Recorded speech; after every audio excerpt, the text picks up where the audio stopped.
Hoje, enquanto eu fazia as minhas análises de mercado, eu visualizei uma tendência que pode ser muito perigosa, principalmente para o mercado de altcoins. Para tal, eu utilizei Heiken-Ash, RSI e o histórico de preços do CoinMarketCap. Se você quer entender junto comigo essa história, é só me encontrar logo após a vinheta. Fala família, sejam muito bem-vindos a mais um episódio da Liga Cripto e hoje, sem mais delongas, vamos direto para o nosso assunto principal.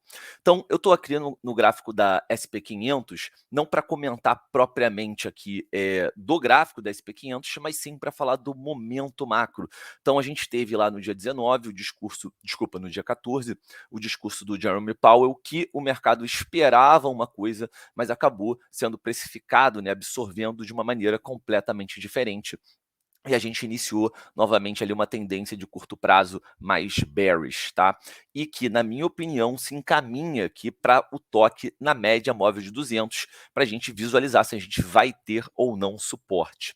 Falando especificamente do mercado cripto, aqui no Token Metrics, a gente tem o Breakout Strategy, que basicamente olha aí as top 300 moedas, desculpa, do mercado cripto como um todo, e hoje ele diz que 88% dessas principais 300 moedas do mercado são trocadas, né, estão sendo comercializadas num preço abaixo do seu fechamento mensal ali do mês anterior.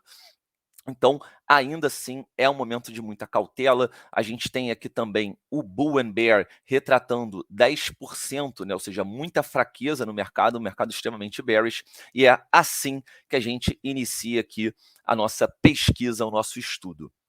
Bom, nesse instante eu já estou aqui no gráfico de 3 dias, tá? Do mercado cripto como um todo, excluindo o market cap do Bitcoin, ou seja, eu estou falando apenas das criptomoedas em geral, das altcoins. O que a gente pode observar aqui, com o auxílio também da Heiken-Ash, como eu disse no início do vídeo, é que os impulsos e essas tendências de alta, elas vêm perdendo forças com o passar do tempo. A gente teve essa mais longa, depois uma outra um pouco menor, e por fim, essa aqui que foi quase uma consolidação, não foi nem ali um grande momento de alta.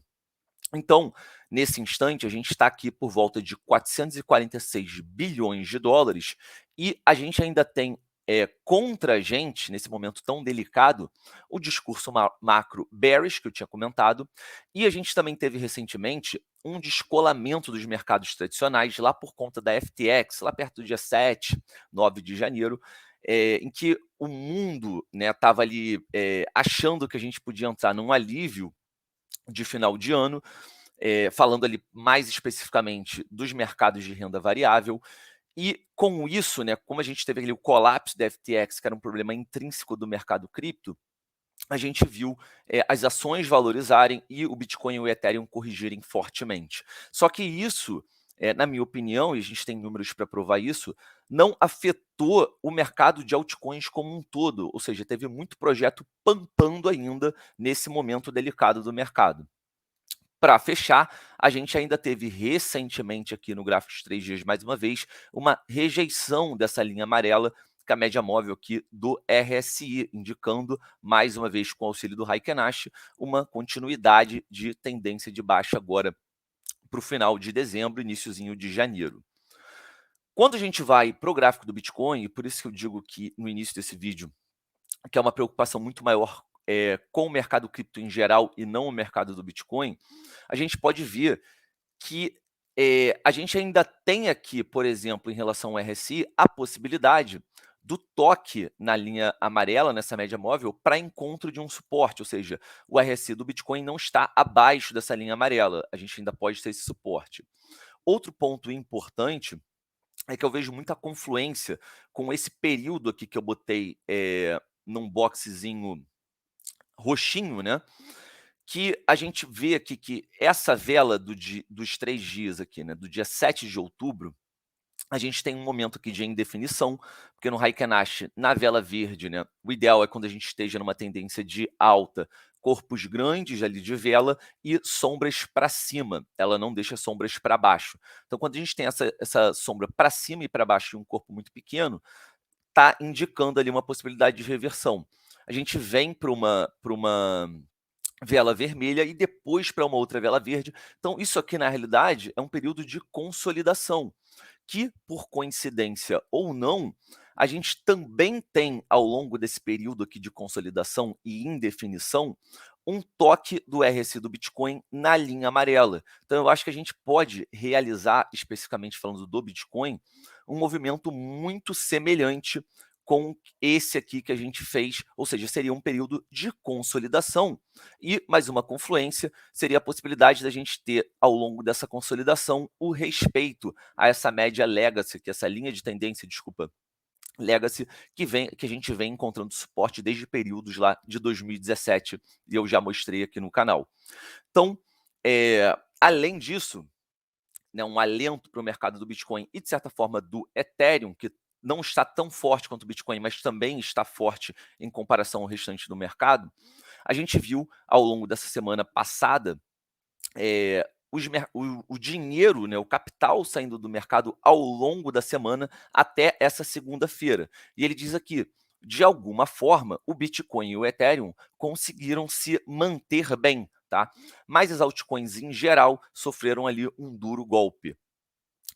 Aqui ele traz uma análise, né, um ponto bullish disso tudo, que historicamente são nesses pontos de muita retração ali, de muita dor no mercado de altcoins, que a gente tem o bounce, né, para a reversão do mercado. Mas eu não estaria muito otimista quanto a isso nesse momento, tá? Mas vamos trazer aqui os dois lados da moeda. Para fechar aqui só em relação ao Bitcoin, eu trouxe também uma confluência que a gente tem num caso de revés, ou seja, caso a gente não tenha essa consolidação, eu acho que se a gente tiver uma tendência de continuação de queda, o Bitcoin pode buscar sim esses 13.970, que foi onde eu mapeei aqui no meu gráfico também, 13.939, uma diferença aí de $30, mas é um ponto, caso, né, a gente não respeite essa linha de tendência, caso o Bitcoin não consolide e siga o mercado, né, propriamente num movimento de correção, e a gente perca principalmente esses últimos suportes aqui que indicaram até então o nosso fundo em 15.400, 15.500, a gente pode também ter uma tendência negativa, tendo o RSI cruzando abaixo aqui dessa linha amarela, mas eu ainda não estou tão preocupado assim com o Bitcoin nesse momento, pelos motivos aqui que eu já retratei. Fora dados on-chain também que trazem um pouco mais de segurança nesse momento de mercado para o Bitcoin do que para outras criptomoedas. Agora, a gente vai para um momento chave do vídeo, que eu vou fazer uma análise do mercado como um todo e por que eu fico mais preocupado com o mercado de altcoins. Desculpa.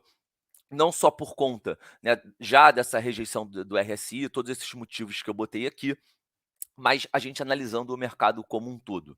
E antes disso, a gente vai para um momento merchan, mas é o merchan Liga Cripto. Se você está curtindo esse vídeo e não deixou o like ainda, deixa aquele like, porque ajuda muito o nosso trabalho. E é claro, se você não é inscrito, se inscreve aí. Lembrando também que a gente tem inúmeros benefícios no Linktree da Liga Cripto, fica aqui na descrição dos nossos vídeos. Então lá você encontra benefícios para Bybit, para Sportsbet.io, com apostas descentralizadas e muito mais. Dá uma conferida. Lembrando também, isso às vezes eu esqueço de falar, mas é muito importante, tem vários scammers que invadem o nosso vídeo, não só aqui na Liga Cripto, mas no YouTube. Então tomem muito cuidado com esses postzinhos de análise recomendado, ou até mesmo scammers que roubam a logo da Liga Cripto e tentam entrar em contato. A gente não faz isso, tá? Só deixo esse disclaimer, esse aviso.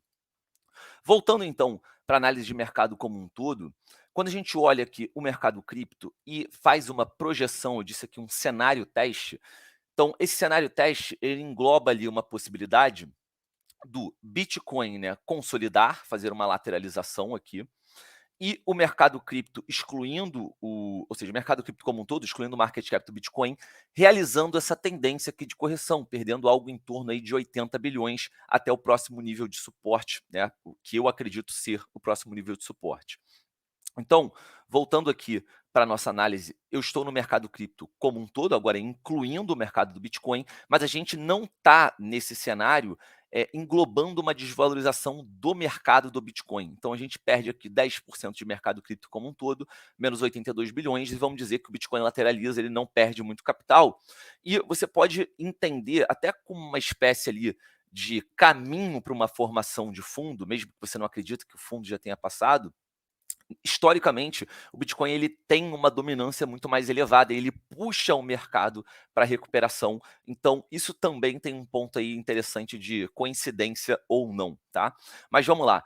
Trazendo o mercado abaixo, né, 82 bilhões a menos de 10%, a gente vai para níveis de capital de market cap, digamos assim, como um todo, próximos do dia ali 1º de janeiro, 3 de janeiro, que foi quando aqui eu peguei o meu historical snapshot, que basicamente é como se fosse, eu estivesse voltando no tempo, abrindo o CoinMarketCap em 3 de janeiro.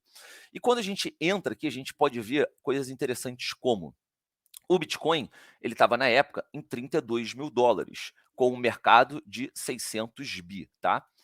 Hoje ele está algo em torno de 16, 17 mil dólares, ou seja, mais ou menos a metade ali de 32, com um market cap que é a metade, mais ou menos, de 600 bilhões. Eu estou arredondando aqui, não estou com preocupação a nível de dólar ali certinho, mas a gente pode ver que em termos de dominância, o Bitcoin está muito semelhante, tá?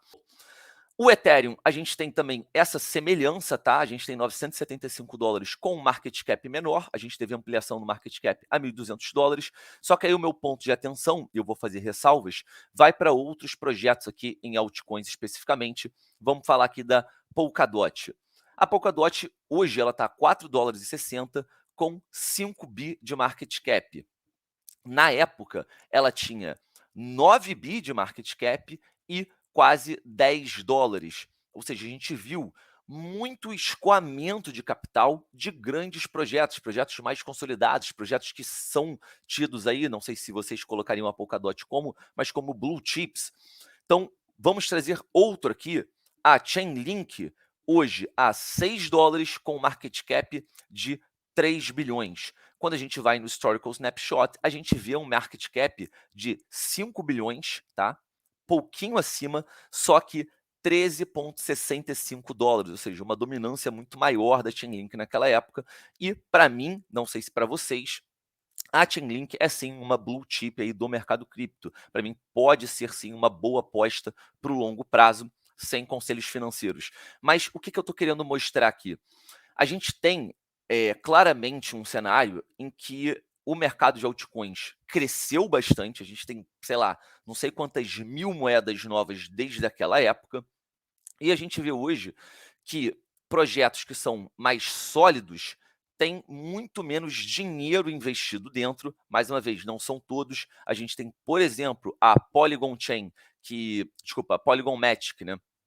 Que nem aparece aqui no top 50, top 60, tinha, se não me engano, 100 milhões de market cap, hoje tem algo em torno de 7 bilhões de market cap. Então, teve sim uma parte desse montante que saiu de grandes projetos e foi para outros projetos que podem se tornar grandes. A Polygon Matic é um exemplo disso. A gente tem a Quant também, que também ganhou muito market cap.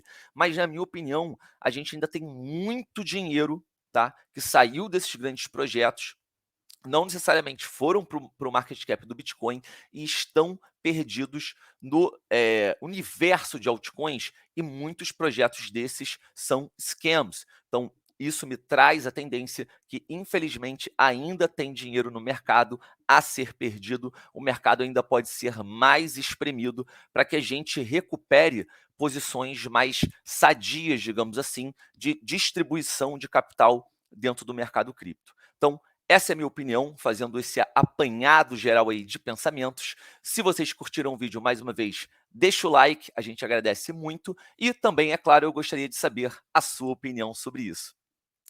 Fico por aqui, um grande beijo, um grande abraço e até a próxima. Fui!